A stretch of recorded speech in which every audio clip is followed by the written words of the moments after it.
Good morning, children. Welcome to our online class. So we had been continuing the chapters on operating system. In our previous class, we learned about the operating system, definition of an operating system. So what is operating system? Hardware components, software components, and also we discussed about the software, system softwares and application software. So next we have discussed about the main features of operating systems such as multitasking, multi-programming, parallel processing and device management. Also we have also covered the different types of operating system, desktop operating system and mobile operating system. Desktop operating system and mobile operating system is classified according to the platform they are used. Today we will be proceeding with the chapter on the types of operating system. So we all knew that the operating system is vital for the computer, because without the operating system it is not possible for the application software to run. So the problem will not be solved without the operating system. So as we were going through the functions of the operating system, we knew that the starting of the computer also is taken care by the operating system. Memory management, how much space needs to be allocated to the particular software, that is also looked after by the operating system. Loading the program and execution of the program is also done by the operating system. Data security, to make the data secured, that is also done by the operating system. Managing the disk management is also done by the operating system, and the process management is also done by the operating system. Managing all the peripheral devices is also looked after by the operating system. So what do you mean by peripheral devices? The peripheral devices are all the components which are connected externally to the CPU are called the peripheral devices. All the peripheral devices are looked after by the operating, whether they are working, whether they are not working, all that. Printing functions and managing the interface. Interface means how we interact with the particular system, that is looked after by the operating system. So based on these different functions, we can have different types of operating system. So the different types of operating system is given in table 2. You can refer to your book and understand. So I'll just be reading and explaining it. Different types of operating. Depending upon the organization, you need to have an operating system. Whether that particular organization or whether it's a personal one, depending upon that, you have to buy the operating. But there are different types of operating system. Process-wise, they are different. User-wise, they are different, and accordingly, they are different.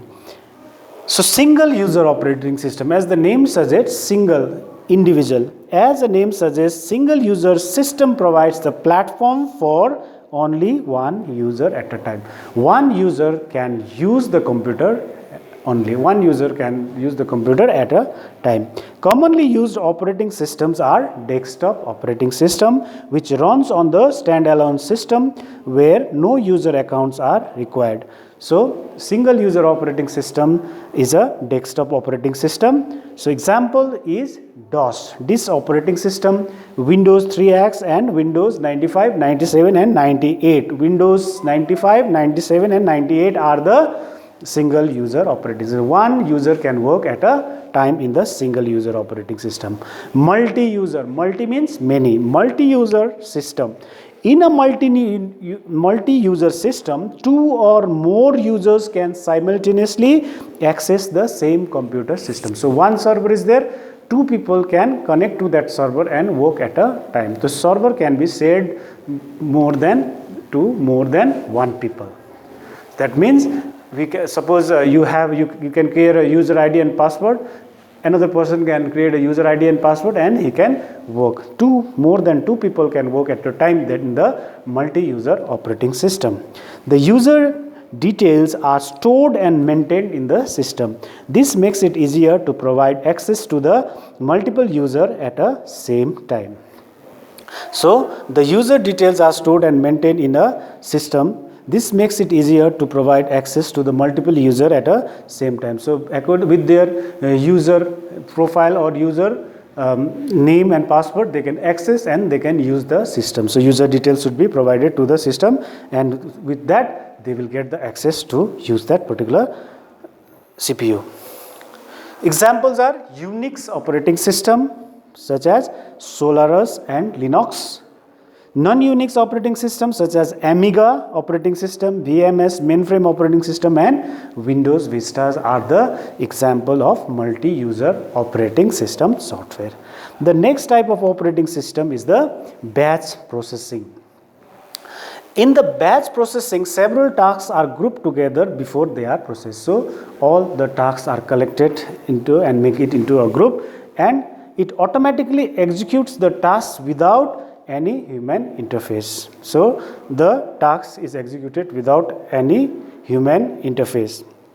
The execution of the task takes place one after another, and no new task can be started until the previous task is completed. So execution of the task takes place one after another, and new tasks will not be started until and unless the previous task is completed. So that is the batch wise, it goes batch wise. For example, payroll system processing, bank statement, IBM, MVS operating systems are the example of batch processing operating system. The next type of operating system is a real time. Real time means whenever you require, the data needs to be processed. So it is done in the aeroplane booking systems and all, isn't it? Real time operating processing is a type of operating system which processes the data for multiple users at the same time. So if I have to book the railway ticket, another person will also be accessing to that one and booking it. So that time it should be processed, multiple processing takes place at a time in order to book the ticket. So that type of processing, the place where that type of processing is used requires the real-time processing operating system. The real-time processing is a type of operating system which processes the data for multiple users, many users at a same time. At the same time, many users can work. It requires the continuous flow of inputs in order to deliver the uninterrupted output. Continuous flow of input in order to deliver the uninterrupted output. The processing time of the input data is very low. So processing time for the input data is low. It means that the output response is very quick.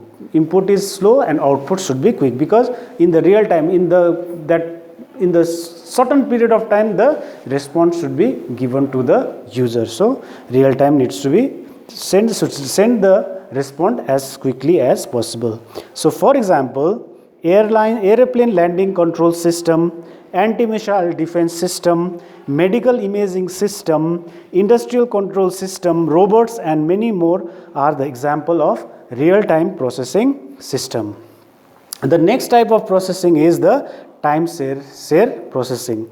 In time sharing processing, each user is allocated a time slot to interact with the CPU. How much time is required? The CPU allocates the time in the time share processing.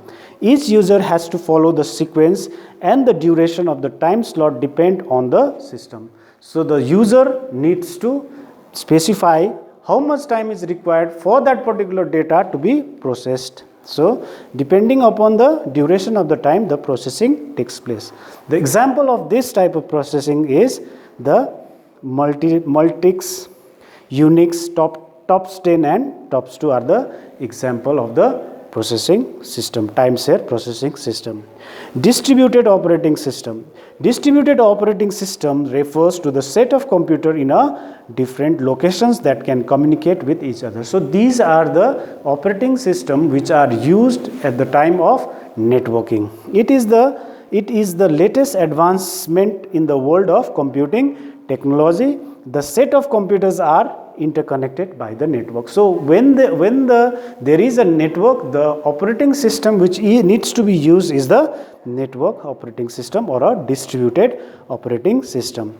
The user can access the data and processes the different computers throughout the network. The example of this are locus and macros. Macros and locus are the example of distributed operating system. So today we have learned about the types of operating system: single user, multi-user, batch processing, real-time processing, time share processing, and distributed. So in the next class we will be learning about the user interface and its type. Thank you.